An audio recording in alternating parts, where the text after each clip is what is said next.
Oh dear.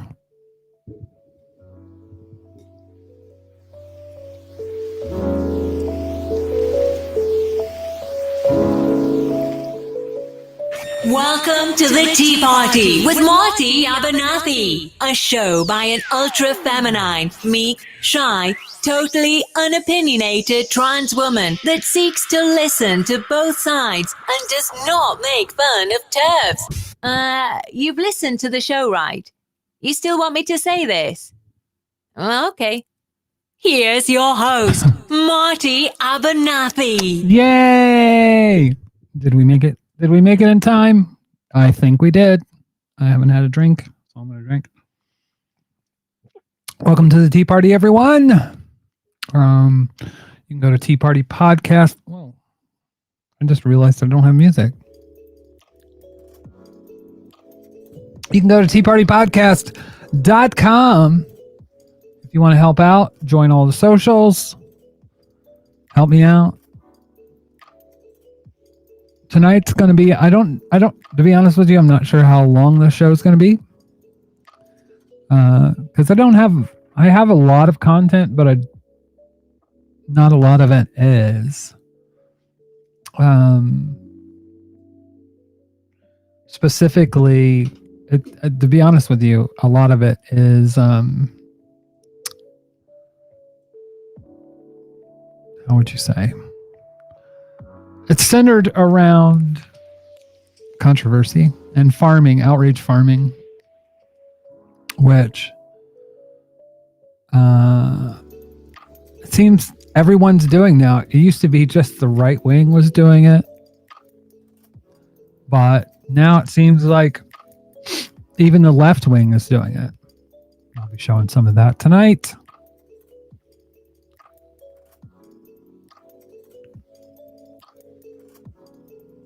That's annoying. Oh, yes. I added push bullet to my notifications, and now every time, not a good move. So let's start the show off. Let's see how much of a disaster we can make this.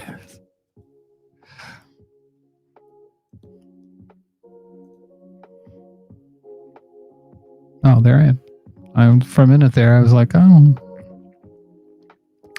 So, the first thing I wanted to play was a video from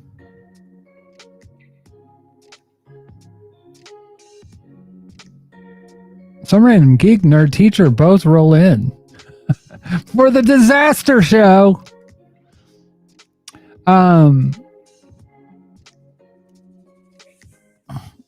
So I'm trying to find, where is it? Okay, here's the original. Leftists are anti-UBI. I understand you don't want like anything that can support capitalism. You guys think that'll just support capitalism? Oh shit! I just realized. I think my audio output. I told you it was going to be a mess.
Why doing that?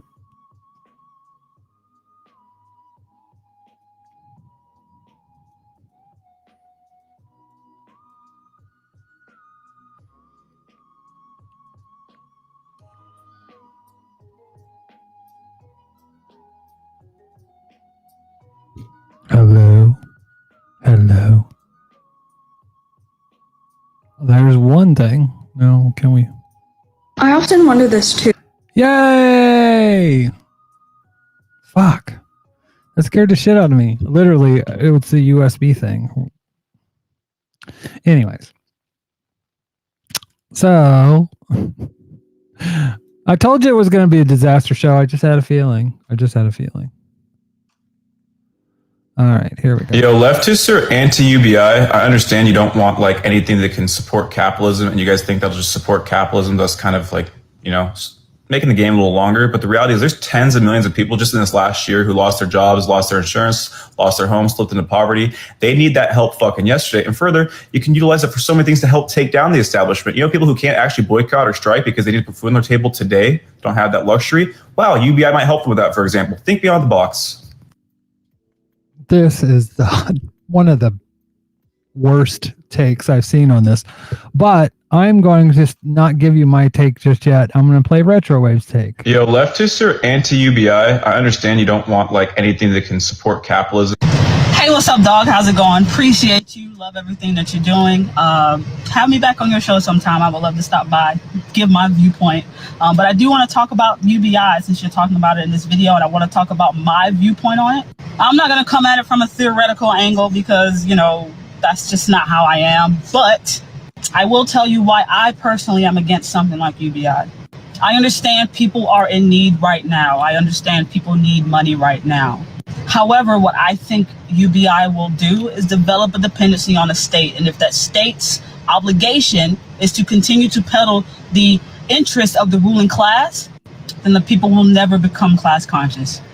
All UBI does is just supplement the funds that are being stolen from us from capitalists. And if those funds are just being supplemented to us, then why would we need to revolt against capitalists? Yeah, that is very true. Very, very true. My take on this is that this whole discussion is literally a dude bro, theory bro kind of hypothetical discussion. Because the reality is, if you look, let's have a look, shall we? I don't think I saved that, but oh, here it is. Bow. So, increasing share of Americans. This was in 2020, in September of 2020. Increasing share of Americans favor single government program to provide health care. It's not fucking happened. 60% of people approve of it. How are you going to get something passed through this Congress? Like literally, let's look what old Nancy Pelosi is up to. Shall we? Pelosi open to scrapping key components in spending package. This is literally basic shit. This is funding for highways. This is infrastructure funding. She can't get that passed. And what is she said about Medicare for all?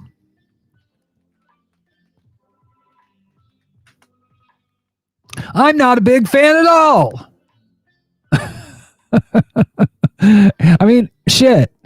How are you going to get something like UBI passed when you literally, there's nothing that's getting passed in this Congress right now that should be easy wins?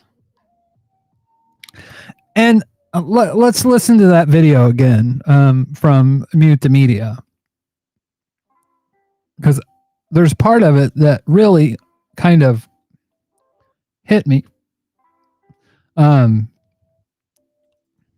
Yo, leftists are anti-UBI. I understand you don't want like anything that can support capitalism, and you guys think that'll just support capitalism, thus kind of like, making the game a little longer. But the reality is there's tens of millions of people just in this last year who lost their jobs, lost their insurance, lost their homes, slipped into poverty. They need that help fucking yesterday. And further, you can utilize it for so many things to help take down the establishment. So let me get this right. The establishment is going to vote for something that's going to take themselves down. What?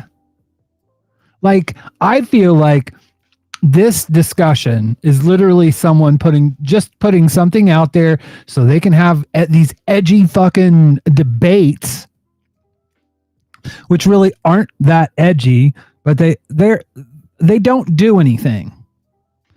These discussions are not going to have an impact on the material conditions of people in the world. Period. End of story. So I think it's just a distraction, and it's not something that we should even be talking about. I mean, there are more important things like materially. I mean, if you want to impact the material conditions right now, the holiday strike would be the perfect thing to do, but you're fucking putting this shit out. What? It makes no fucking sense. And I do agree with Retro Waves on this, but I don't even go that deep with it because it is literally a distraction. There's no way it's going to pass. There's no way. I mean, this Congress can't even stop using the filibuster. They aren't going to pass UBI. And like I pointed out Medicare for all for a reason. Because literally that is something that 60% of Americans already support.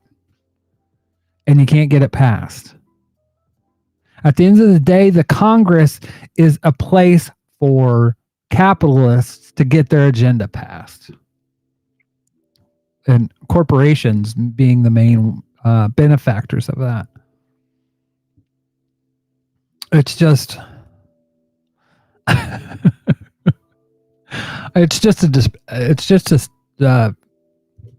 literally is just something to kind of get the debate bros going, having something to talk about. And I don't know if it's like a conspiracy thing. I don't, some people will say, oh, that person's a Fed. And then, but I'm like, is it, or is it just a manifestation of this social media culture that we always have to be talking about something different and not focus on important things? I mean, as important as fighting transphobia is, I don't think having a protest outside of Netflix is going to be the thing that actually materially impacts trans people's lives. I'll be honest with you. We're coming up on the Transgender Day of Remembrance, and those people that died, I doubt if you went and talked to their families, they would give two shits about the Dave Chappelle show. But that's just me. I absolutely, this is someone I don't always agree with, but I think he nails it here. I hate communism because Pol Pot killed 1 in 4 Cambodians. I hate communism because Mao Zedong starved 40. Just cut it out, bro. Just cut it out. 100%. Just stop. Because if you want to start listing off atrocities, you'll run out before I ever will. Countries that claim to be republics and democratic who commit genocides. Are you ready? There's the entire indigenous genocide committed by both the United States, the UK, Spain, and Canada. I want to talk about how the Brits just fucking starved India. who Joseph Stalin sent food aid to. You remember the Boxer Rebellion where colonial countries just slaughtered millions of Chinese people? Hold on a second, because Germany was a republic as well before, and they just let the Nazis walk in. Literally appointed Hitler Chancellor of Germany. You're going to just gloss over all of chattel slavery? Yeah, you know that time in the United States where black people counted as 3/5 of a person for over 100 years? How about we talk about where the United States carpet bombed 1/3 of the North Korean population? Or how in Vietnam they still have problems from Agent Orange. You want to go toe to toe? That's what blows me away. Like, I wasn't going to talk about this yet, but I also wanted to talk about how slavery impacts or how slavery did impact capitalism in the United States. But before we do that, I want to go through the chat a bit. Now that we got everything fixed. Nerd Teacher said, the people walking out makes more sense. Isn't brilliant, by the way. That than an absolute trash fire that was the Fox or foe take a day off Netflix nonsense. Take a day off while you're still paying for your sub. Cool. Yeah, exactly. Here's the thing. I like I said, I don't think it's the thing that we should be talking about right now. I mean, it's what's captured everyone's attention, but and I don't know if that's kind of part of the internet culture. You know, that we always have to be talking about the culture, you know, the culture wars and all that stuff. As a trans person, a visibly trans person, this stuff does have an impact on me. And it is good that people are calling out, as I discussed on the last show, people are calling out literally how these things have material impact on trans people. But my point on that is, does it have as much of an effect as, say, poverty? So I know that isn't as flashy, but the material conditions of trans people in the United States and across the world, I mean, there are things that we can do right now that we should be doing that we're not doing because we're arguing about Dave Chappelle. So, some random geek says the book Capitalism and Slavery is one I need to read. Well, I have some content that's around that. Someone new that I follow, her name is Jamila Jones. Because, like, people will sit there and say, oh, communist countries, blah, blah, blah, blah, blah. Look at Venezuela. Look at Cuba. And you got to think about where they started out from. Like, literally, the United States started out genociding the native population of the continent, and then went on to use slavery to pump up their economy. I don't want to play this because it gives you some perspective. Why is that white wealth able to exist in the first place in such a disproportionate fashion? So I have a degree in African American studies, and I don't think people understand the vast amount of money produced by American slavery. By 1860, the 4 million enslaved people in the United States were worth about $4 billion. And that's not adjusted for today's money. That's $4 billion in 1860. And that's just the value of the people. That's not the value of what they produce: tobacco, cotton, sugarcane. The U.S. South was producing 60% of the world's cotton by the late 1800s. The amount of millionaire families, the start of billion-dollar industries with a B, Bezos money. There are whole families, whole towns that are still rich, hundreds of years later, still. Y'all have no idea. Acting like Americans were the first nation to utilize slave labor. Y'all have no idea. Were the U.S. the first country to own slaves? No. But back when U.S. states were still British colonies, they made some tweaks to the concept of slavery that made U.S. slavery particularly awful. So instead of being enslaved for a certain period to pay off a debt or pay for a crime, in 1662, Virginia made slavery hereditary by birth mother. If your mother was Black, you were automatically a slave. In 1664, Maryland made slavery lifelong for any slave that was Black. You could also be freed by converting to Christianity, but in 1672, New York passed a law that said that did not apply to Black enslaved people. And remember, Black people are property at this point. So the US didn't just use slave labor. They created an endless supply of property to capitalize on. Guess I'll keep talking. It's hard for us to appreciate just how large scale slavery was in America because we talk about slavery like it was a historical event and not an economic system. Like slavery was this one thing that happened. It was an economic machine.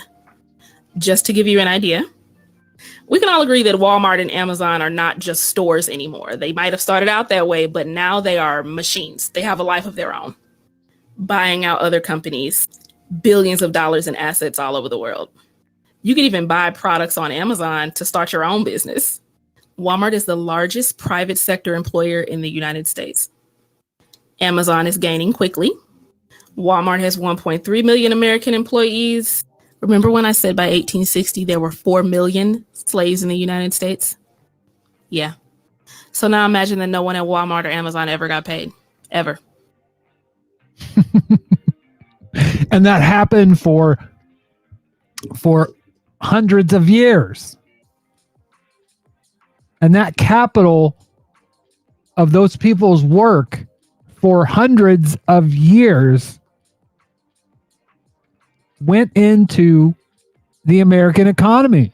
It fueled the American economy. So when you have people that will say, well, Cuba, look how poor they are. It's communism's fault. They were poor before. Their actual conditions now are better in healthcare, in poverty, in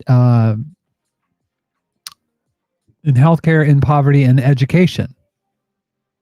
Those things are all better.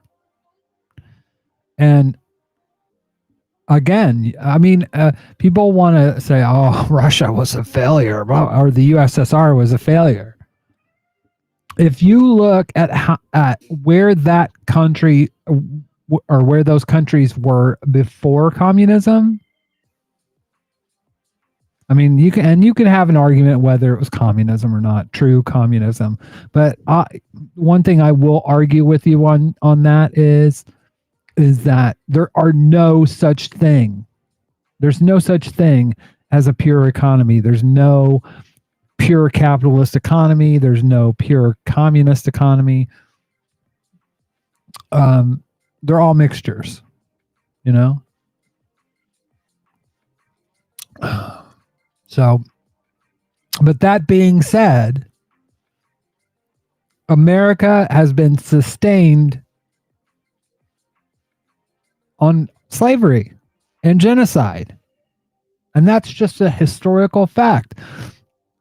What I think's funny, I mean, if you're a capitalist and you think, well, that's bullshit, then go with me on this. If you truly believe in this bootstrap mentality, then get rid of any inherited wealth. Tax all wealth that goes from one person to another. So there's no inherited wealth at all. Your kid starts at zero. And see how long that stays on the books. It's bullshit. They know it. We know it. It's complete bullshit. There are families that go back. I mean, the Bush family. I mean, how fucking far does that go? That goes back into the 1800s at least.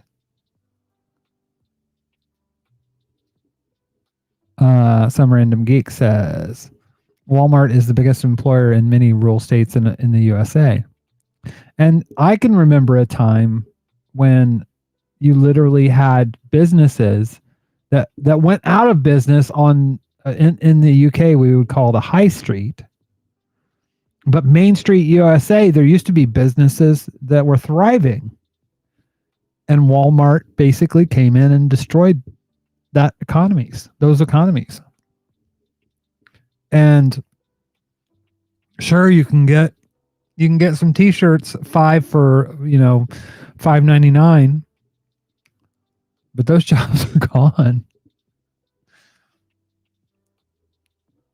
So yeah, I mean, some random geek makes a really good point. The richest family in Italy is the same since the 1400s. The richest surname in England is the same since the 1000s. So, I mean, intergenerational wealth fuels large economies and it fuels smaller economies, but you can't truthfully say that it doesn't have an impact, that slavery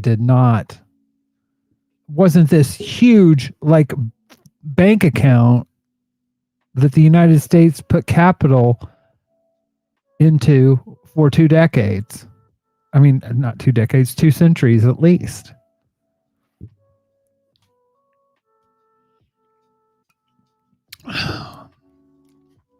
I mean, that's just fact. So, I mean, to have these debates and you want to talk about genocide, again, I think this person, there is no comparison. Capitalism is inherently predatory. So, it's no contest. It literally is no contest.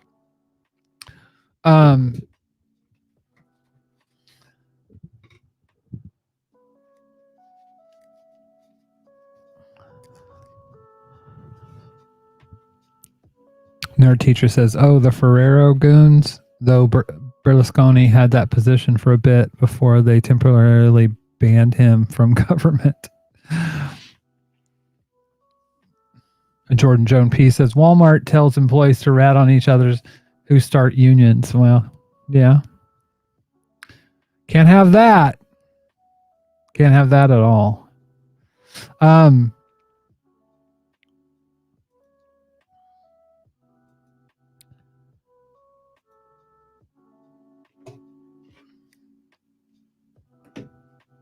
So yeah, I when it comes to government and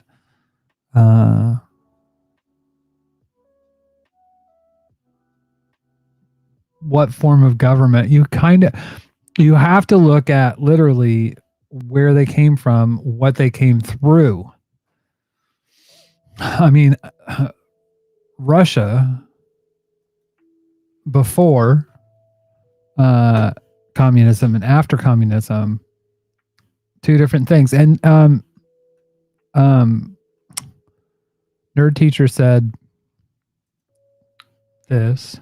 It's also worth noting that a lot of people recognize the misappropriation of communism and recognize both positive and negative elements in those places.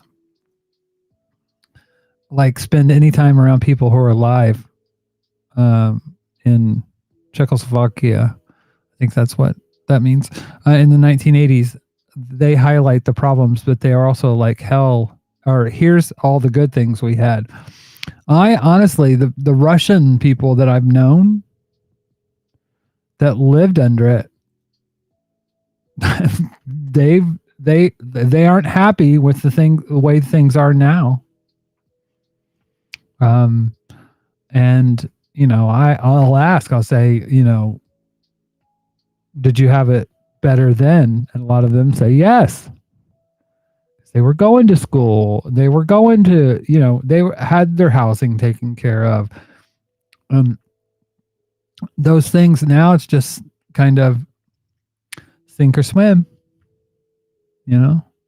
bootstraps. When it comes to the whole bootstraps mentality, I like to say, we want to talk about the bootstraps, but we don't want to talk about who made the boots. The slave labor and the indigenous bodies that went into making those boots that you could pull yourself up by.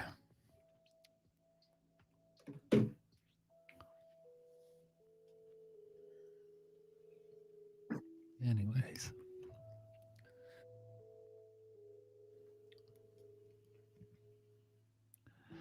Ba-da-bop. What are we going to talk about next? Nerd Teacher said a lot of people explain the kind of corruption that happened, but they also often talk about how they had guaranteed homes. Exactly. That's what I try to get across to people here when they're talking about the NHS. I mean, Chomsky most famously said that if you want to break something, Nerd Generation said, and a lot of younger generations, millennials on, will lament lack of access to housing and feel like they're stuck. Yeah, exactly. And their parents didn't have that.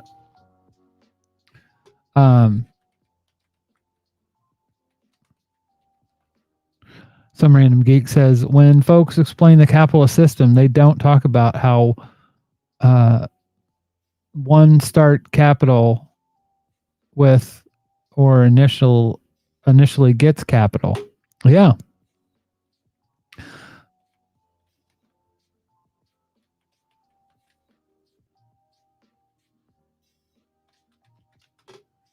I'm looking for that quote from Chomsky.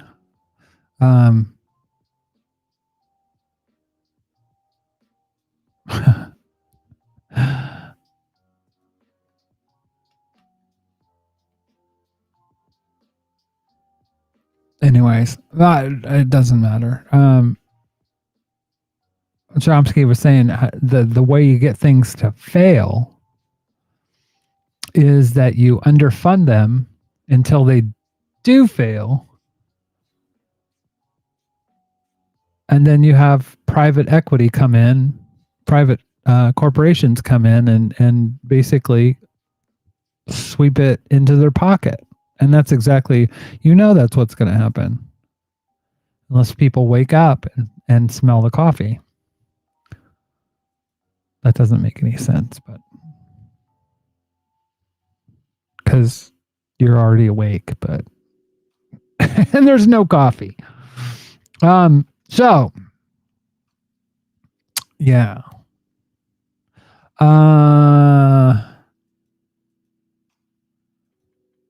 Let's see what else.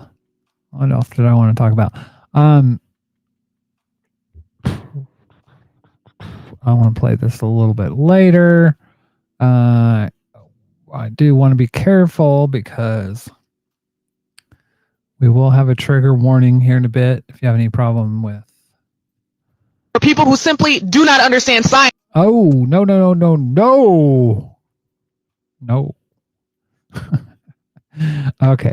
So I got into the other day, we're going to go into our kind of COVID section because I wanted to talk about, there's been a thing going on with Jimmy Dore and Joe Rogan and Glenn Greenwald, and it really fucking blew me away when I saw it. I did I actually made a video about it, but I actually failbot 3000 did it, because I went to publish and I forgot to save, and then the whole thing crashed and it was not good. But this person, he calls himself not Bob Mortimer on TikTok, because I criticized his I criticized this video.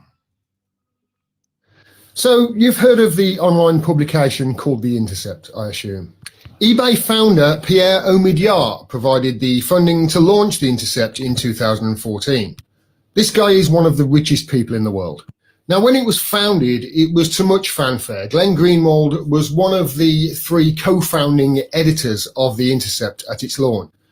Glenn left The Intercept last year because they refused to publish his factual story about Hunter Biden.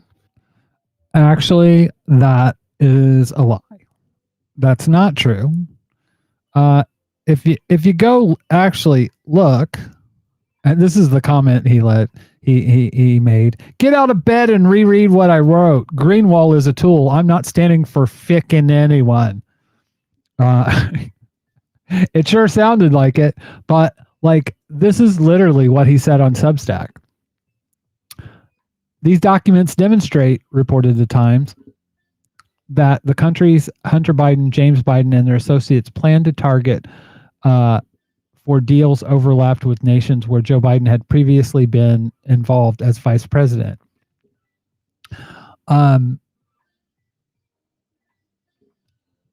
Up here, literally, like in the piece, this is from Glenn Greenwald's piece that the Intercept wouldn't let him post. The New York Times on Sunday reached a similar conclusion. While no documents prove that such a deal was consummated, this is Glenn saying himself. Records produced by Mr. Bublanowski show in 2017, Hunter Biden, James Biden were involved in negotiations about a joint venture with a Chinese energy and finance company called, it doesn't matter.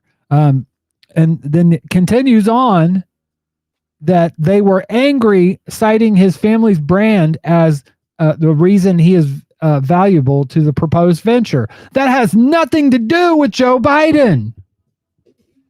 Like, nothing. That has absolutely nothing to do with Joe Biden. And it says here on Glenn's post, he's fishing for a story. They wouldn't let him post a story without facts. There weren't any facts in this story. It was all conjecture. And that is why. And if you go look, they responded to Glenn leaving. Glenn demands the absolute right to determine what he will publish. He believes that anyone who disagrees with him is corrupt, and anyone who presumes to edit his words is a censor. He saw The Intercept as his blog, apparently. And it's not. They even said, we have no doubt that Glenn will go on to launch a new media venture where he will face no collaboration with editors, such as a Substack or a Patreon. Shocking. Gosh, it's like they're prophets. right? So let's carry on with what Gordon here is saying. You can go and read that article on Glenn's Substack, but as he explains at the top of it, The Intercept basically refused to publish it unless major structural changes involved basically removing all sections critical of Joe Biden. Glenn left. There's no proof of that. There's absolutely no proof of that. That wasn't in the story that I can see. Out of and there was no, better yet, there was no facts. Principle over that, which is quite something, really, considering the journalists at The Intercept are on over $100,000 a year, and Glenn was on far more than that. The journalists who are left at The Intercept are not as principled, it seems. This is one of them, Ken Klippenstein. Now, Ken knows that not all countries around the world have access to vaccines for the coronavirus, and the people of those countries are using various drugs to try and treat it when they get ill. Now, one of the drugs that people are using is ivermectin. And here's comedian Jimmy Dore pointing out that there are studies that show that ivermectin is associated with a lower death rate from people who get COVID-19. Wait. Stop the presses. Stop the presses. Actually, no, that's not true. That's a lie. Literally, this is from a story. Let's see. What we know about ivermectin. Like, this is actually from an actual scientist, journalist from Cosmos, right? This is talking to actual experts. We're talking to actual experts here, right? What do they say? That correlation is not causation.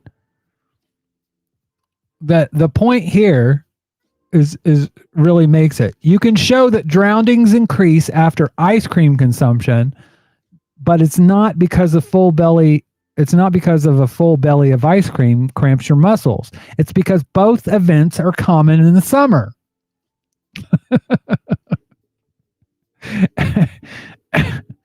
It's just it's the fact is what Glenn and what Glenn Greenwald is pissed off about. Let's watch. Tongue-in-cheek interview, because it's Joe Rogan and there's lots of you're jockeying back and forth. But he did say something about ivermectin that I think wasn't actually correct about CNN and lying. Okay, ivermectin is a drug that is commonly used as a horse dewormer. So here's the thing. Here's what Joe Rogan was actually saying was that CNN lied. CNN lied about because it wasn't horse dewormer. It wasn't the paste. But the FDA you can go to the FDA website yourself and look. There's only for COVID, it is not something that's approved for use for. It's approved for use for people with parasites and worms. What he took was a human dewormer. That's the big lie. That's CNN's big lie. He took, instead of horse dewormer, he took human dewormer for COVID.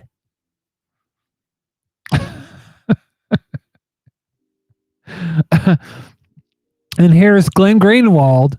CNN and Don Lemon are pathetic. There's Zero ambiguity when they lie about Joe Rogan. They told their viewers he took horse dewormer, which is 100% lie. No, it's not. No, it's not. It's a dewormer. He didn't take the paste. He took the human version that is used for human deworming. He took a dewormer for a virus.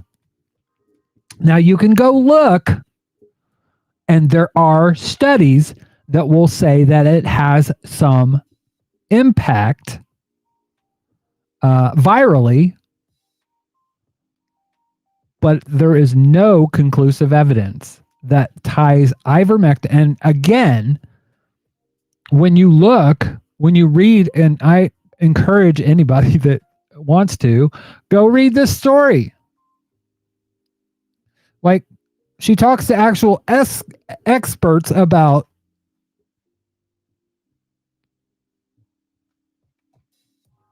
ivermectin.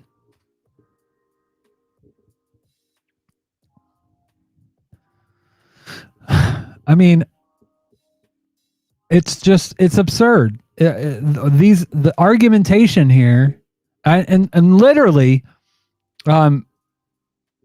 when you have Jimmy Dore joining the fold, this is what Jimmy Dore's page looks like right now.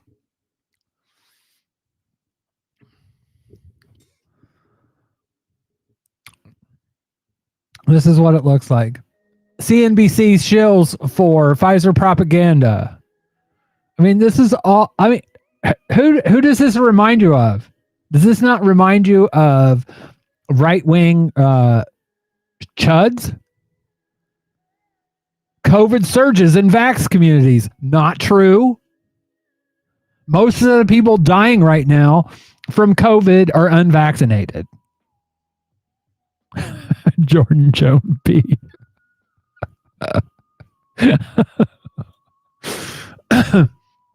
Oh my God. I mean, literally here, it's outrage farming. It's just, and a lot of it's vaccine COVID conspiracy. And I think I know why he's doing it. Because it gets views. I have to wonder, like, how long, like, yeah, exactly. Well,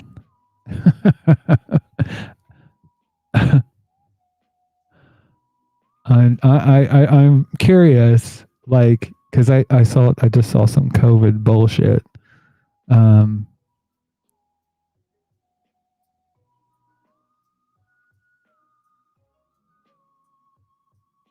Oh yeah. I mean, the reality, if you go back far enough, let's say 6 months out, Jimmy's getting roughly maybe average 80,000 views on a post. And now he's getting 100K, 175, 212, 275, 115. It's it's obvious. Like, in the last 4 hours, he's gotten 15,000 views on this story here. So this conspiracy shit, this, especially when it comes to COVID, gets the views. 213 for this COVID conspiracy. Comedian schools doctor again. And look at this shit. Hey, we're doing stand-up shows October 20th through the 20th. Yeah, we don't get got the vaccine. So why should you be mandated to take that vaccine, right? If you already had COVID, because that's the big question everyone's asking. They asked, Sanjay Gupta asks Fauci, and watch this. there was a study that came out of Israel about natural immunity. And basically the headline was that natural immunity provides a lot of protection, even better than the vaccines alone. What are people to make of that? So as we talk about vaccine mandates, I get calls all the time. People say, I've already had COVID, I'm protected. And now the study says maybe even more protected than the vaccine alone. Should they also get the vaccine? How do you make the case to them? You know, that's a really good point, Sanjay. I don't have a really firm answer for you on that. And that's where he stops it. He doesn't have a firm answer on it because it's a scientific question. He does. I don't know, but just go take this medical procedure, and I don't really have a good answer for you.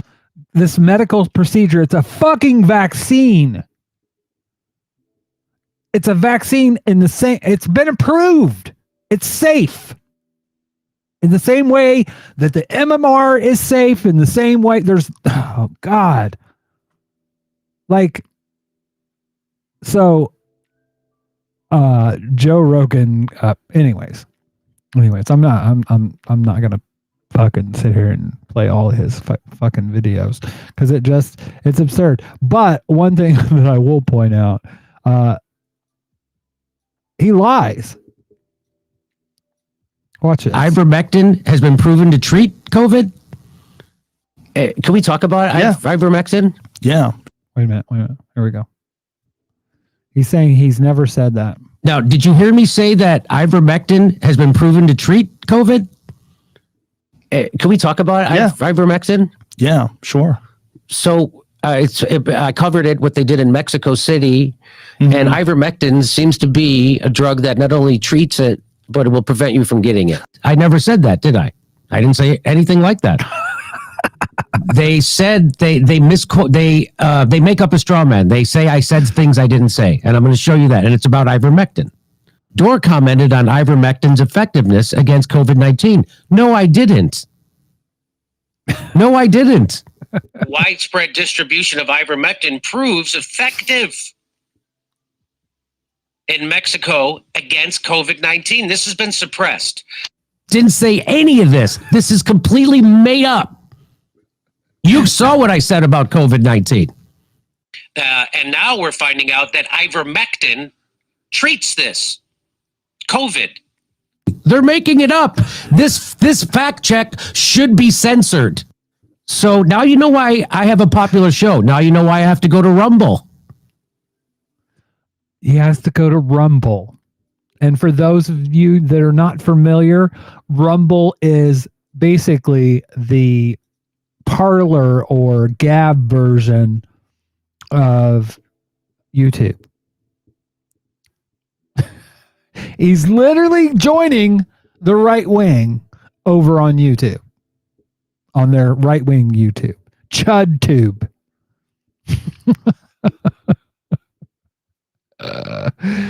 Oh dear Jesus.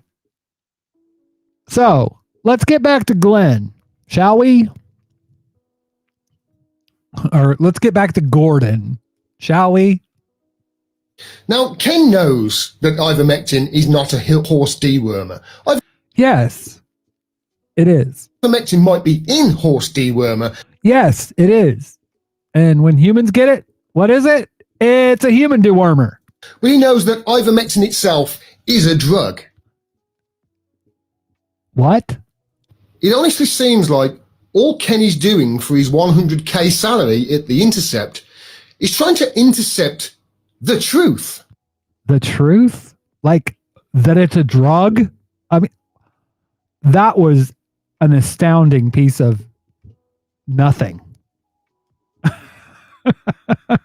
Because ivermectin, the paste, is a drug that you give to horses. That's a drug. The pill that you take that's ivermectin, that's a drug. So I don't know what you're trying to say there. I mean, what I take is that Gordon here is saying that ivermectin, that it was the tablet form. That doesn't matter. Like the studies that he's pointing to, again, Some random geek. Caffeine is a drug. Exactly. And smear anybody who's trying to get at it. Fiorella of the Convo Couch point out that ivermectin has saved members of her family's lives. You know, in their countries, they don't have access to the vaccine widespread like we do. So they're having to use other drugs, and ivermectin is one of them. Here's the thing. First off, let's have a look at her profile. This person that he's talking about. Journalist, political analyst, activist, organizer, and YouTuber. Not a doctor. So if she says that her family was saved, she's making that assumption. It's not a professional opinion. Ivermectin might be used in these countries because they don't have a vaccine, but that doesn't make it magically work.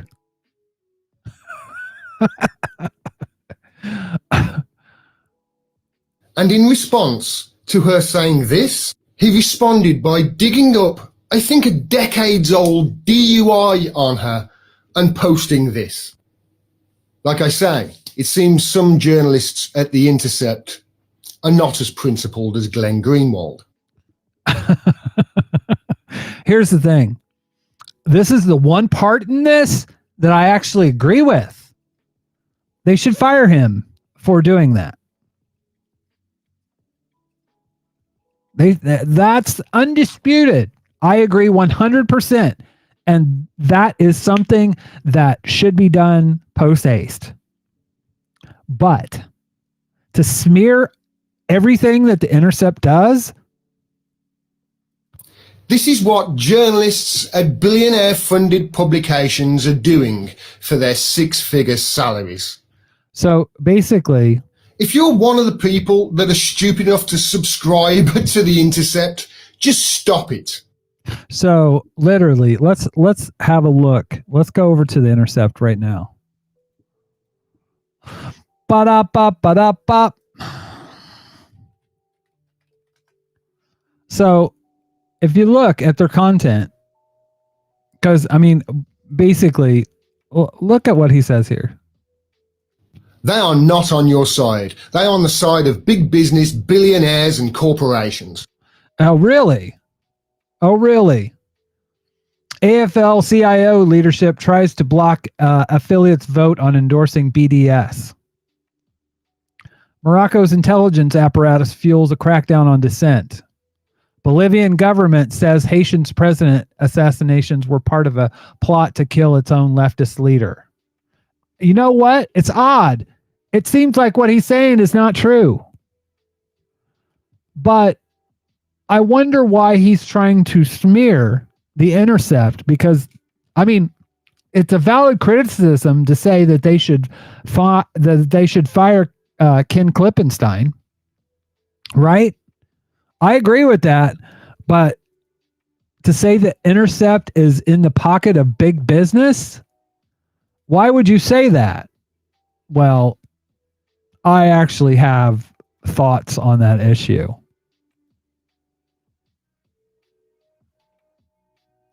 Any questions?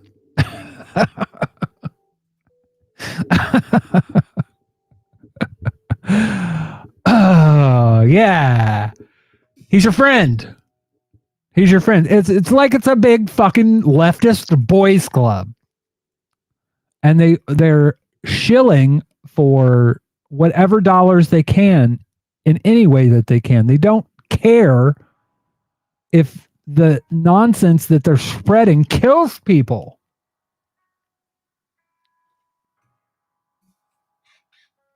It's astounding to me.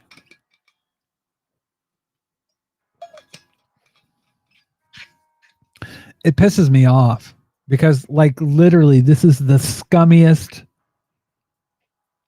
thing. I mean, Jimmy Dore is, I was going to say Andy and Go, but he's more like he's the Tim Pool of the left.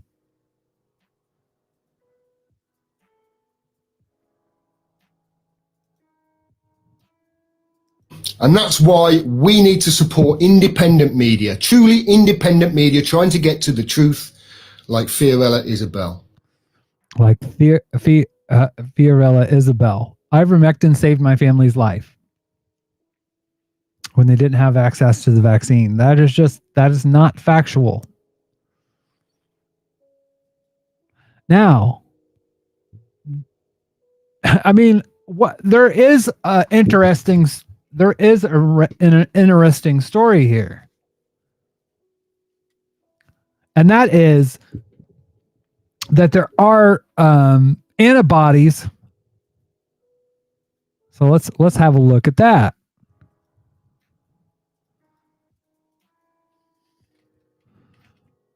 COVID.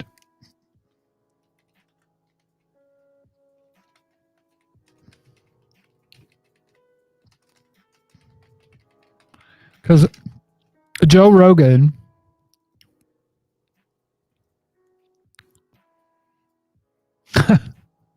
here's the story. This was back in 2020. Now,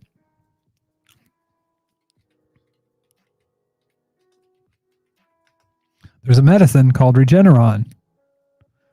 What is it?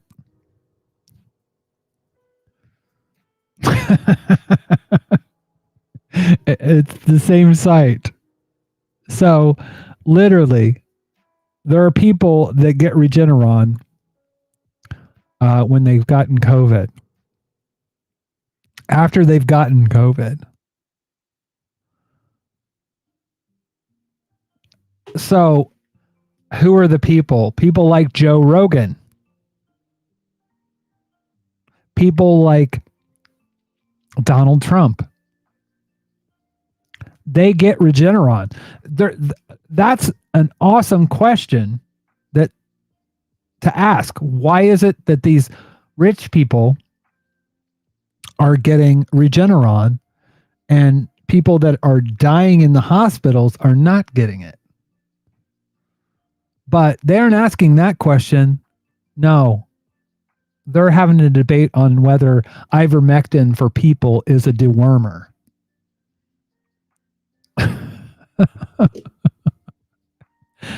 Oh, it's just so scummy. It's just so scummy. Yeah, and I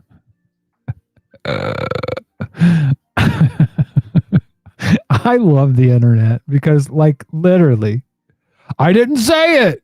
Here's you saying it. That wasn't me. That wasn't me. I didn't say it. You can't prove it. Oh, you can't. Oh, well, that wasn't me.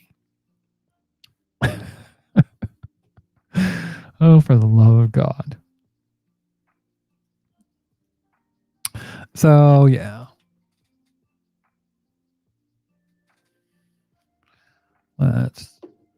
I've had enough of this, but I just thought that was funny.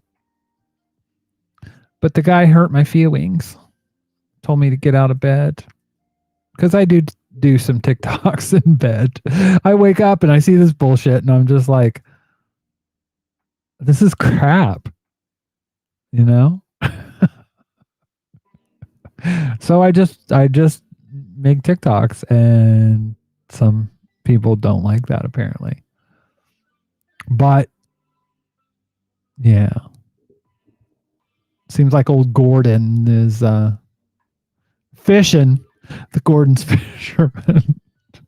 If I would have had time, that would have been an awesome oh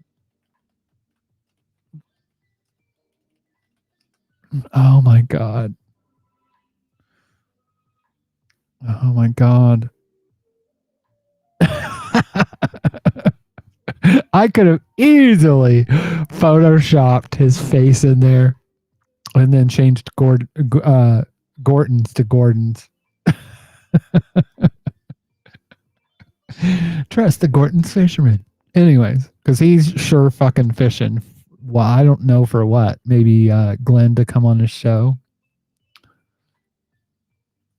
But yeah. So, anyways, that's enough on that. But I thought it was funny. Now, again, oh wait. Oh, I thought this was funny. Jess Runner is becoming one of my favorite anti-COVID conspiracy people on TikTok. She posted this. I don't know, everybody. Maybe it's just me. Bad hair day, all that good stuff. Oh, good morning to you, Patriot. I'm going to tell you what. You ain't alone. You ever watch that show, Little Rascals? That old boy, Alfalfa, he has something going on with his hair, just like you. I'm going to tell you what. I never have a bad hair day because I got this hair hat. Covers everything up. That's what you got to get. They got me for a loop. Hey, who are you talking about? Who's got you for a loop? We talking about Fruit Loops? I don't really do cereal. I like cheese toast. You know what I'm saying? I like cheese toast. But what you talking about? Biden comes out and crappy jobs report. Says we're doing good. Forgets that we're still 5 million people down from 2020. I don't know what Biden has to do with Fruit Loops, but we're also about down 713,000 Americans from being unalive from that there COVID. I'm sure that hurt the job market a little bit. I mean, I'm sure not all of them worked, the elderly and all, but I'm sure about half of them did. Shit, people be working till they're 70, 80 because we don't make shit for money. But anyway, go on. Businesses are still getting closed. Damn straight. It's a shame about those big corporations getting all those tax breaks. Just imagine what that could do for those small businesses closing their doors. You know what I'm saying? The world is still crippled, but hey, we're on the rebound. 194 jobs for this month. Damn, speaking of crippled, did you hear about those long hauler folks? About 1 million Americans. Lungs don't work, heart don't work, brain don't work, or shit, all three don't work, all because they got the COVID. Now they're on disability. I bet that's doing a damn disservice to our economy. What do you think? It says they went from 59% vaccinated to 99% vaccinated within the 2 months. Wait a hold it. Are you telling me vaccine mandates actually work? I was told that if they told them they was going to have to lose their jobs or get a vaccine, they would all walk out. We'd have mass exodus. You know what I'm saying? But now you're telling me the vaccine mandates just made people get vaccines? Well, shit. We were wrong the whole time. Great. But let's just say that some of these people that were unvaccinated quit, got fired, unpaid leave. I'm just curious, why'd you use the air quotes? I mean, if it means their job, why would they lie about being unvaccinated? That seems like a weird flex. But if it's just 1%, like, I ain't great at math, you know what I'm saying? But that don't sound like the majority. But yeah, he wants to pat himself on the back because this one particular company went from 59% to 99%. Was it just one, though? Because I'm going to tell you what I saw on that mainstream media. I watch it every once in a while. I try to stick to my Telegram. But they were saying that 2 other big corporations jumped like 36 and 46% in vaccinations, too. I mean, it almost sounds like it worked there. But, I mean, like I said, fake news and all. No. Their math will get you every time, I tell you what.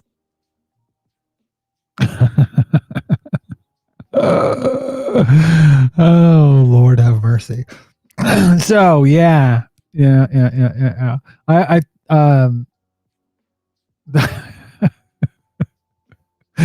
what are you gonna do? What the fuck are you gonna do?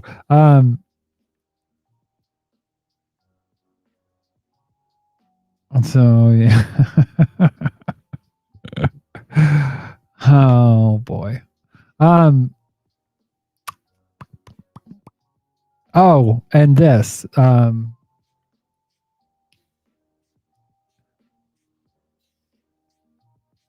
Here we go. Check this out. For people who simply do not understand science, try to use this news in order to say why they don't want to get the vaccine. Anybody trying to be like, oh, Colin Powell was vaccinated and he still died. The man was 84 years old and had cancer, the treatment for which destroyed his immune system, as I am told anyway. Do I have to say anything else? I mean, like, may he rest in peace, first of all, but like, I just know people are going to be like, see, the vaccine doesn't work based on the death of an elderly man who was already dying of other things. Like, Lord help me. That's how I feel about this whole fucking thing. It's like, Lord fucking help me. Because I just, to be honest with you, like,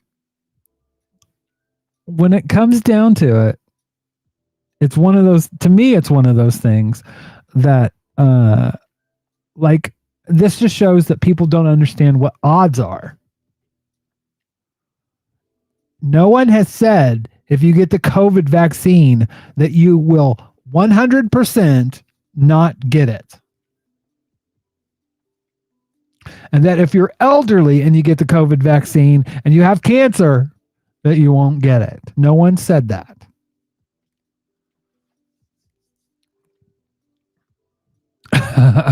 Adam says, rest in peace. He sure as hell didn't live that way. Well, and you know, that's something I didn't have time to put up, but I totally agree with. Let's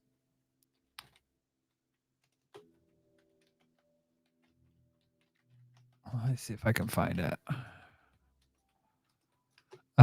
There was a piece from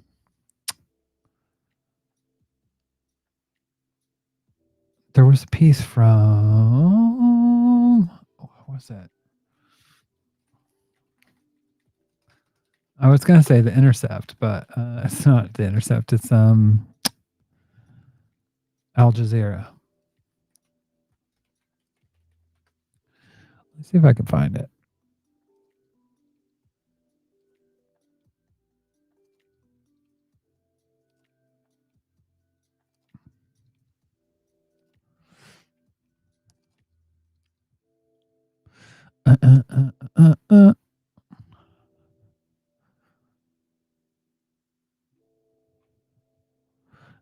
They put out a really good piece on here it is. Let's look at this.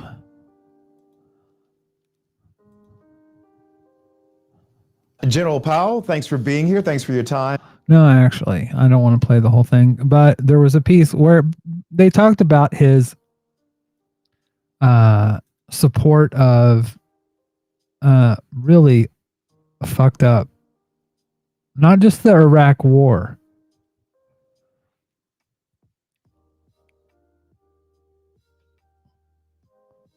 I wish I could find it.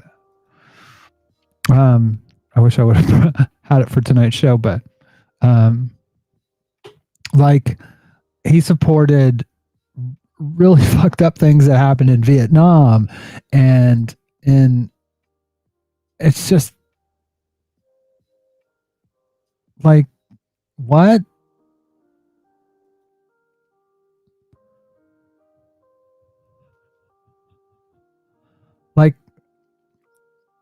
Like this. Heart of Darkness from 2008, a moving and very personal film. Well, we're joined now from Washington by Josh Rushing, himself a 15-year veteran of the U.S. Marine Corps. Josh, thanks for speaking to us on Rewind. Can you take us back to the moment in the film when you brought together Ken Shield along with one of his victims? What was that moment like? This is about the My Lai massacre. This person says, I guess Colin Powell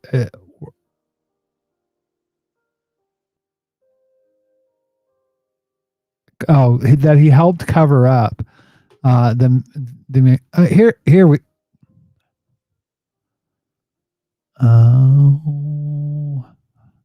Colin Powell, without talking about his legacy as a Secretary of State and the Iraq War of 2003. It's been talked about so much. Lawrence Korb was saying to us earlier about how the speech that he gave to the United Nations was actually toned down from what his bosses wanted, but even so, it leaves that market is what people will, certainly as his diplomatic career goes, they will go back to. Well, certainly, there are two bookends when it comes to Colin Powell in Iraq. I served as a military officer during the first Gulf War, where the United States, under his leadership, acted decisively, acted in concert with other regional powers, international powers, to drive the Iraqi army out of Kuwait. I think he then suffered from groupthink, together with some of his other colleagues on the national security team. They felt earnestly, based on their previous history, that Saddam Hussein was hiding something, and anyways, yeah, I mean, literally,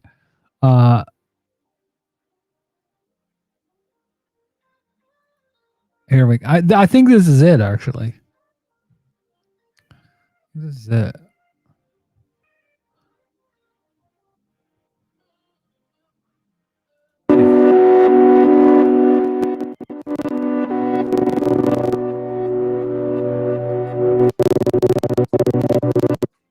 We can turn that off. He's not a. This is Biden.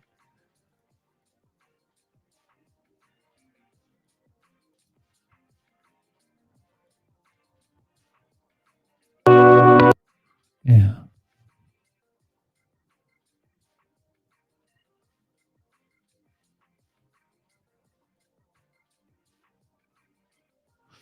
So, giving a history, there's people that are talking about this, basically, like,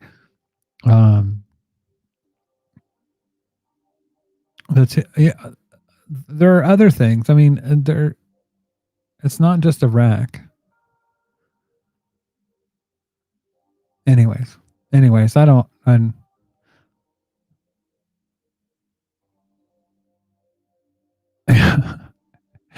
oops. I made a false case. Like, literally, he was one of the key people that, and here we go. And his wrong policy, which led to today. He was difficult to handle and didn't want the stability of Iraq. His failed policy led to the destruction and to all what befell Iraq, and it unfortunately took us backwards.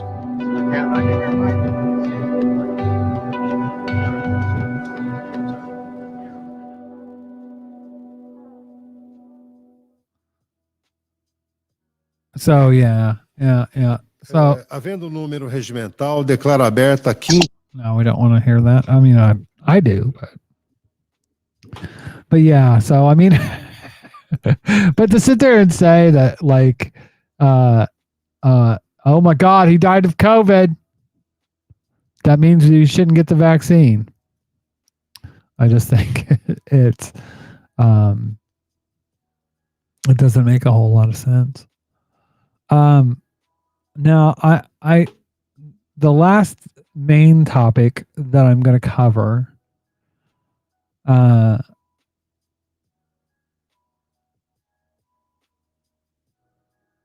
covered UBI. Yeah.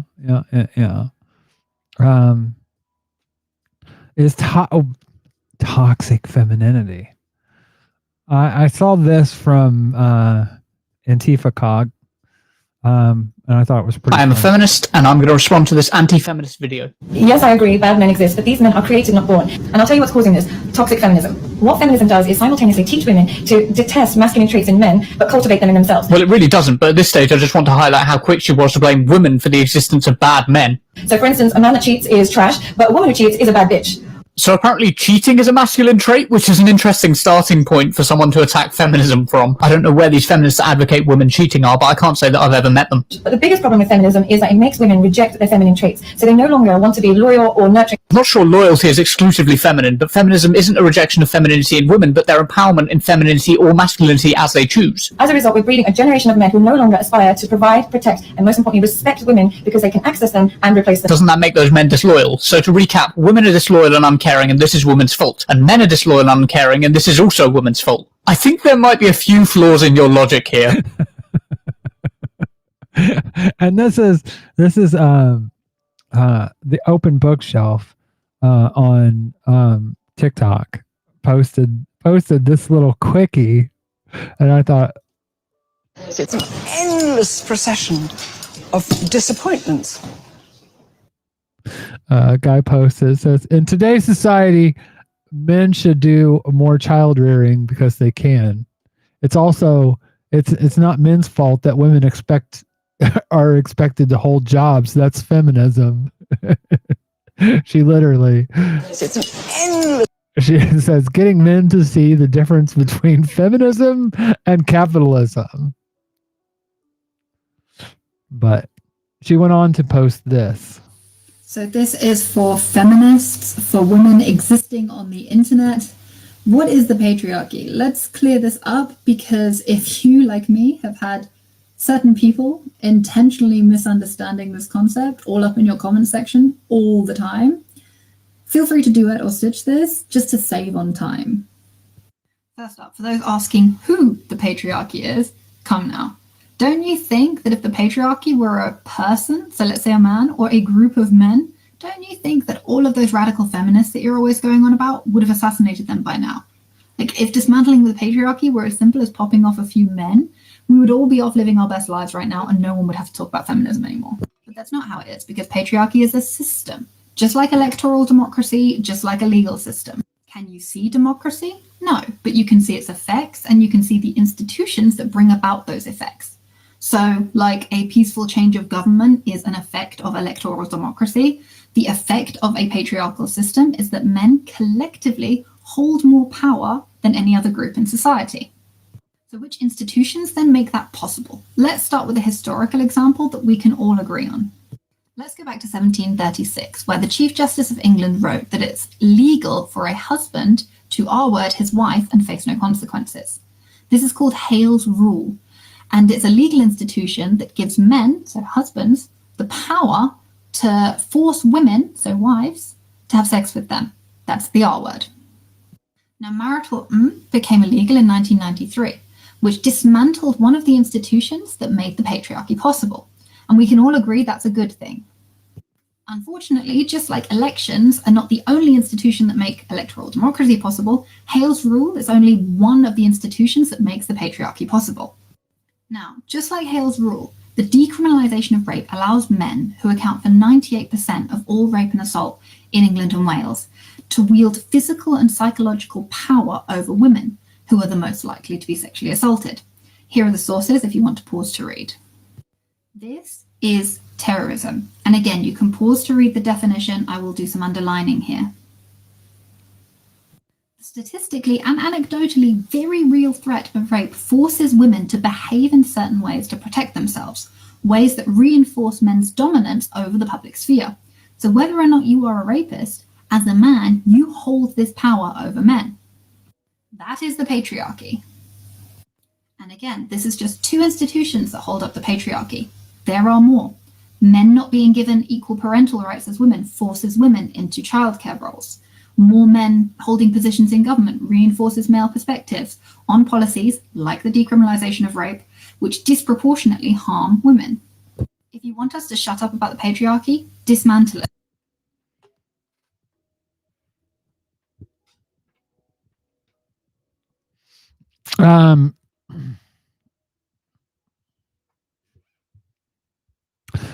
Well, again, there was a lot of people in the chat are having discussions about gender and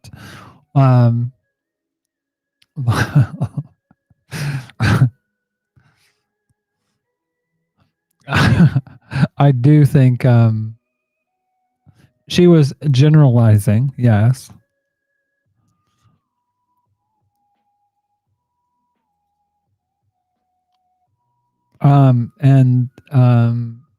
Eric in the chat said, I tell people all the time I played the role of a man, but it's not my experience of being treated like a man. I'm typically treated like a threat until people actually get to know me. And again, we're talking about cis het normative white culture, essentially. a good majority of this. But that being said, when it comes to systematic oppression, I think this is a very good point.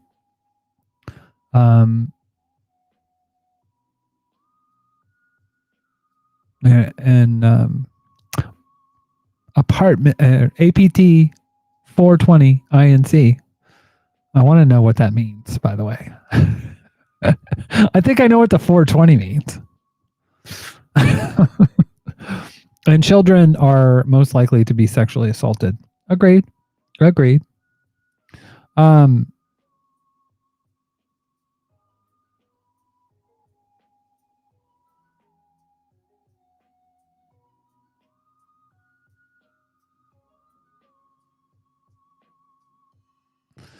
Anyways,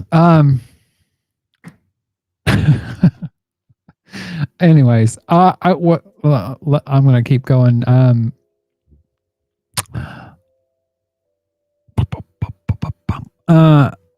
Now, like I said,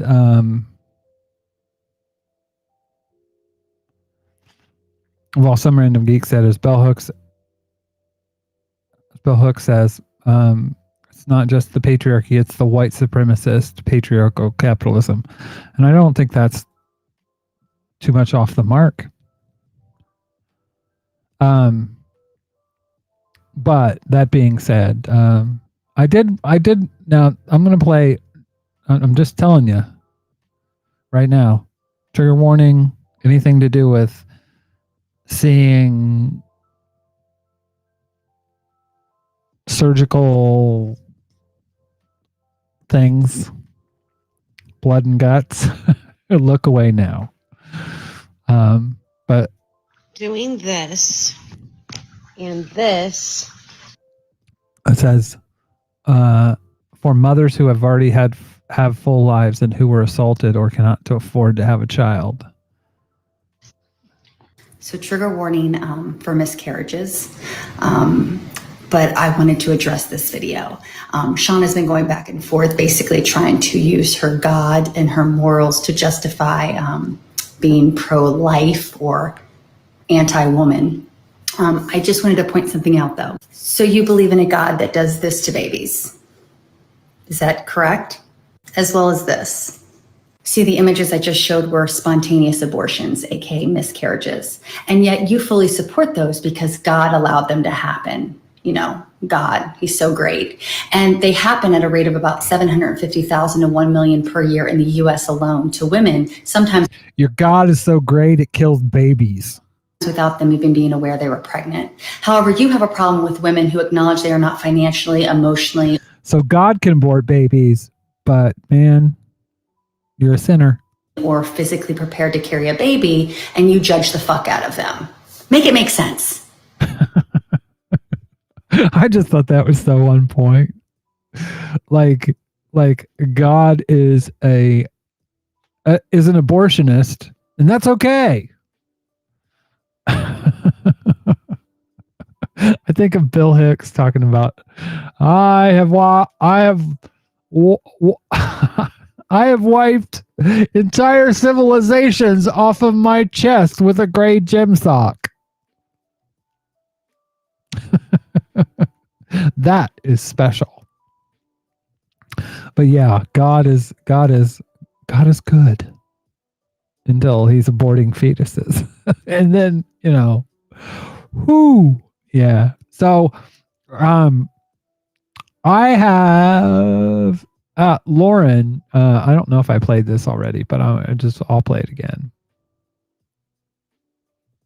I often wonder this too. It is a very peculiar situation when you see conservative women so passionately defending patriarchal rhetoric. It seems contradictory because you don't even need to be a feminist to see how that kind of rhetoric is misogynistic. Why are these women so eager to go to bat for the same ideologies that oppress us? This kind of behavior may be a part of what Denise Candioti calls a patriarchal bargain. This is a type of strategy that women make within patriarchy in order to acquire a relative personal advantage. This is when women will adhere to and support patriarchal values in order to earn the favor of men, therefore maximizing their power within the system. Candioti suggests that such women may then resist progress towards gender equality because they don't envision any empowering alternatives to the bargain. When classic patriarchy enters a crisis, many women may continue to use all the pressure they can muster to make men live up to their obligations of protecting women, and will not compromise the basis of their claims by stepping out of line and losing their respectability. Their passive resistance takes the form of claiming their half of this particular patriarchal bargain, protection in exchange for submissiveness and propriety. So essentially, conservative women are agreeing to the rules of patriarchy in order to negotiate a better position, and then resisting feminism because they're unable to conceptualize a better life outside of patriarchy. Although Candioti's explanation does make sense, I feel like it doesn't give us the whole picture. Because a crucial detail here is that most American conservative women are white. Why are we more willing to make this patriarchal bargain than women of color? I think that's where intersectional thinking can help us see the answer. Intersectionality tells us that patriarchy and white supremacy and capitalism work together as one system. This means that white women have a relative personal advantage because our racial privilege is also present in these bargains. And that of course puts us in a relatively better position to bargain than women of color. While the long-term gains for women who uphold patriarchal norms are minimal, the leverage they gain with the misogynist men in their private lives is significant. This leverage is particularly valuable given that white women are primarily bargaining with white men who hold the most powerful social status in American society. And validation from those in power translates into advantage. While black women may also engage in the patriarchal bargain, white women have more to gain from it, and their votes for conservatives could be a reflection of that. So white women may be more motivated to make certain patriarchal bargains when utilizing and maintaining our white privilege as an option. We can see this play out when we look at the data for who voted for Trump. The majority of white women supported this white supremacist misogynist, while the majority of women of color did not. So this patriarchal bargain of supporting conservatives in exchange for the favor of men is something that is particularly appealing to white women because we get to maintain our racial privilege. I actually don't have that many reading recommendations as to why conservative women support patriarchy, so if anyone has anything of their own, feel free to drop it in the comments. I thought that was a pretty good summary. I think people need to think about intersectionality when it comes to this, because it is a white woman's problem, mostly. Oh, and I wanted to play this as well. It's tangential. Well, of course, misandry is a thing. But you know what this comment reminds me of is, you know, being a little kid and you do something messed up and you're about to get disciplined, and instead of just learning from the consequences of your actions, you point to little Johnny chilling and bring up something old that he did to put him in the same boat as you. You know what I'm saying? Now, is having contempt or prejudice against somebody just because of their gender wrong? Of course it is. Of course it is. But misandry, unlike misogyny, it has no power over people the way misogyny does. Okay? But all is fair. So if there's a misandrist that is able to write laws and have power over your body as a man, I'll march in the streets with you. Did that make you feel a little better? Did that make you feel better? Anyways, I don't have a lot of content. Feel good. Sliding down Comedy Mountain tonight. I don't know why. I haven't found a lot of wholesome content. Although I could play a bunch of videos from. I found this new feed. Oh my god, it's like ducks finding a new mommy and that kind of stuff. Oh, I did want to point this out. Racism isn't something that just happens in the UK. So, and Islamophobia. Check this out. So every single mention in every single major British newspaper that I have seen so far of Ali Harbi Ali, the man who assassinated David Amess. And that is an MP. An MP was recently murdered by someone that came into his actual constituent office and murdered him. But this wasn't the first time that had happened. There was a right-winger that came in and killed a Labour MP. has mentioned the fact that he was a British man of Somalian heritage who was an Islamic extremist. All of these are facts. I have no problem with the British media reporting the facts. The problem I have is how they present the facts. Because I can't recall more than a passing mention in any of the major British media newspapers of the fact that Thomas Mair, who assassinated Joe Cox, had Scottish heritage, or the fact that he had pledged allegiance to Britain First shortly before he carried out the assassination. Britain First is a white supremacist, basically a white supremacist organization. They're very Islamophobic. And I recall barely anything more than a passing reference to the fact that Darren Osborne, who drove a van into worshippers outside a mosque in Finsbury Park in London, and when he was arrested said he wanted to kill Jeremy Corbyn, had Welsh heritage, and that he had on his phone direct messages between himself and Tommy Robinson. Yesterday's newspapers were covered with front page stories of how Ali Harbi Ali had watched Anjem Choudhury videos. Darren Osborne didn't just watch Tommy Robinson videos, he spoke to the man. Somehow, all I seem to recall this getting in the major British newspaper publications is just a passing reference in a tiny little column somewhere. It got nowhere near the levels of mention that Ali Harbi Ali watching Anjem Choudhury videos got. It's a very subtle, very underhanded way of making the British public fearful and suspicious of not only Somalians, but anybody who lives in that region, as well as Muslims. Because over the last 20 years plus, the British government, the British establishment has been very, very anti-Muslim. They've been very much against the majority of Muslim countries. And they've repeatedly gone to war, they've invaded, they've occupied, they've overthrown Muslim countries. And they need the British public on board for that.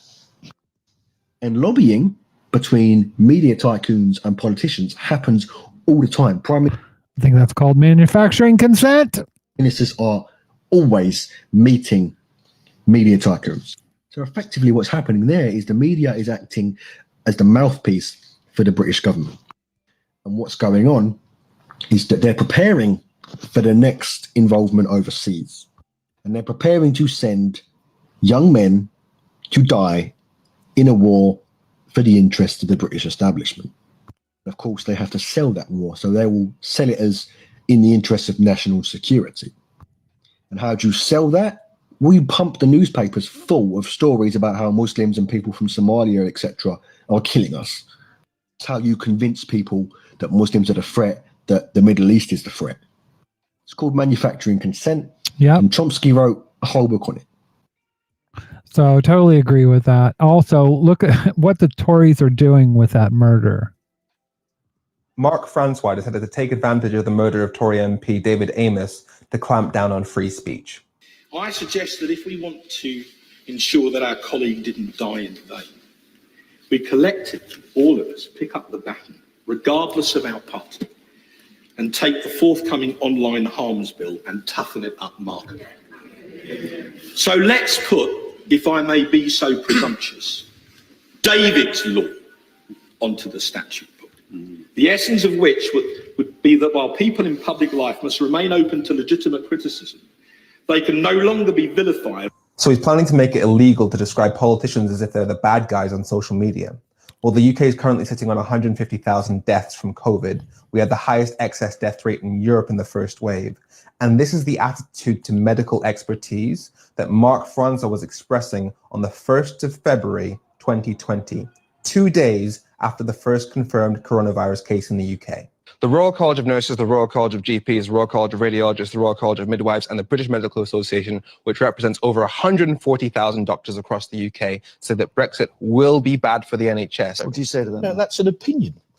And okay, at the end of the day, Femi, there's one way to find out, isn't there? Let's try it. Let's try it. So he described the judgment of pretty much every medical body in the UK as an opinion to be simply disregarded, saying let's just try going against them, and then voted against several of the COVID measures designed to keep people alive as thousands were dying. And here we are. And on top of introducing new laws this month, which have been found to violate our right to protest, he now wants to make it illegal to question whether or not their motives are pure based on everything they've done. Also, the man is standing there implying that people using language that could inspire violence led to the murder of Tory MP David Amos, but doesn't have the self-awareness to realize that he might be part of the problem, because this is what he says about social media companies. I confess I'd like to drag Mark Zuckerberg of Facebook and Jack Dorsey of Twitter to the bar of the House, if necessary kicking and screaming, so they can look us all in the eye and account for their actions. Lord, it's getting scary. It's not just the US where they're trying to tap down on speech, basically. But it's only speech that they don't approve of. That's the thing. Anyways, yeah, that's fucked. But it's not surprising. I mean, this is actually, yeah, I mean, you get this online, actually. So I just ended a live, and after I already ended it, I got a notification saying that my live was ended because of sexual explicit content or whatever. And I had a bunch of trolls in my live. The funniest thing to me, most ironic thing to me, is y'all will cry about freedom of speech constantly when you have reasonable reactions toward you using racial slurs or bigoted language, and you'll whine and cry about not being able to do that. But you will constantly try and take down leftist creators or communist creators, or stop, like, report their videos, report their pages, report their lives. How about you have a little bit of principle there, bud? That's all I'm asking for. Just like an ounce of principle. That'd be nice. So yeah, conservatives aren't at all trying to be logically consistent. They don't care. They don't care. They don't care. They just, I said this on TikTok on a video. They aren't talking to you. When they make these kind of statements about freedom of speech, they're talking to their constituents. They're not talking to you. They don't want you to have freedom of speech. They're literally in the UK trying to ban protest right now. So anyways, tonight I want to end the show actually, but with a video from Eric, and that's in the chat. He put this out and I thought it was pretty cool. Sure I can. Poly-Marxist was something I thought of when I... It says, could you explain the terms in your bio, poly-Marxist and doomed souls? My bad if you already addressed it already. I was in my mid-20s. How Marx's dissection of capitalism should be applied to multiple avenues of the systems we all live under.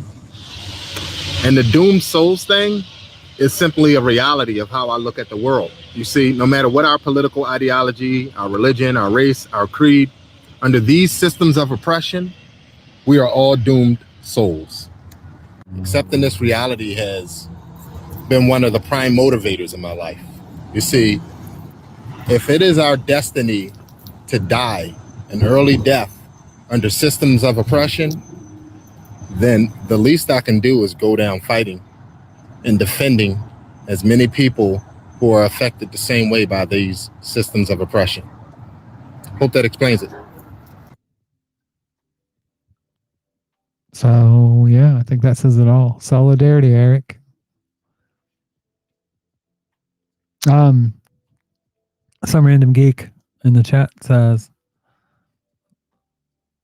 Anarcho-Pack said she's become a better person using Marx's analysis on many aspects of her life.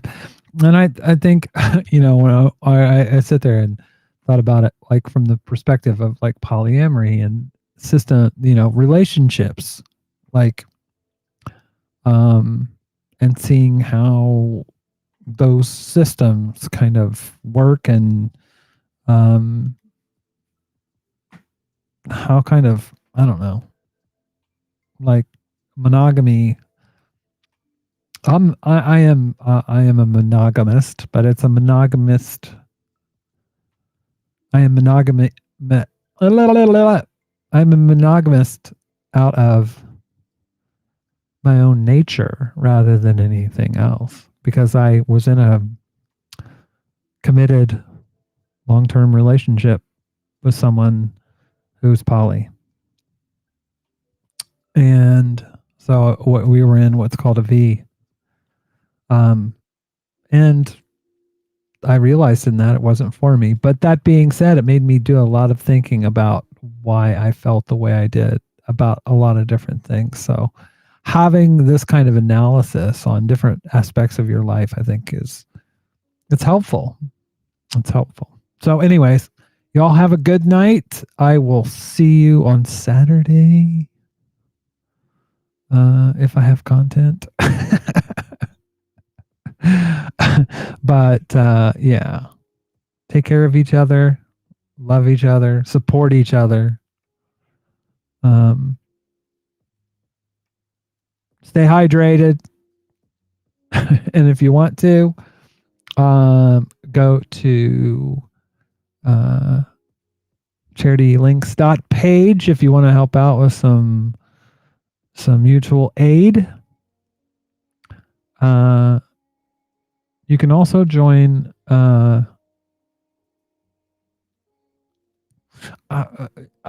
if you want to help out Black Bloc Politics on there's a couple ways. I support him on Fanbase and on, but you can, if you go to his, and it's Black Bloc Politics with a BLOC, no K, on TikTok. You can find his what is it? Cash App. But doing the work and supporting our comrades is very important. So if you can do that, help us out. Help yourself. Help us. Anyways, I love you guys. I will see you on Saturday. If I can find the end stream. Stream ending. There we go. I think that's it.